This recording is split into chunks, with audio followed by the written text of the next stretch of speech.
Iñate horien aurretikan ferialekura etorri ezkero, garbi ikusten da, karrozak ezinbesteko osagaiak direla, festa erraldoi hauetan.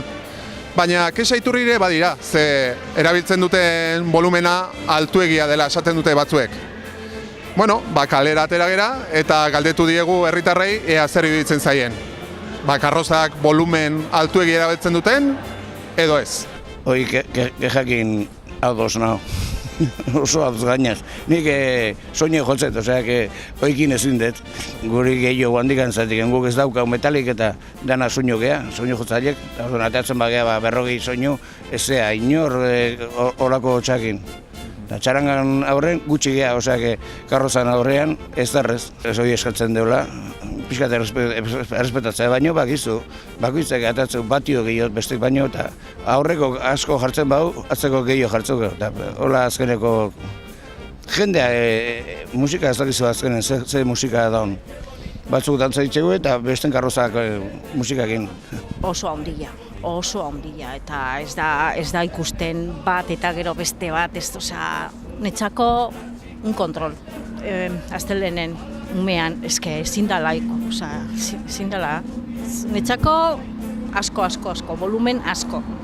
Nahi volumen alde gustatzen.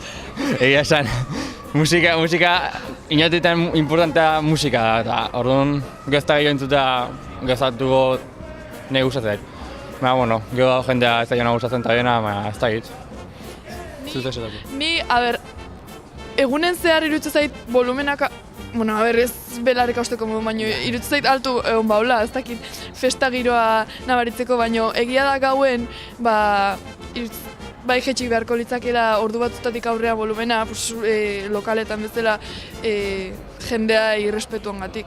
Errespetuagatik, gutxienez momentuetan errespetuagatik barko zuten, inotein parte garrantzitsua txaranga, eta txarangak jendea asko esfortatu da txarangatan, prestatzeko tala eta errespetuagatik txarangak entzuteko volumena ni jetxingo nun.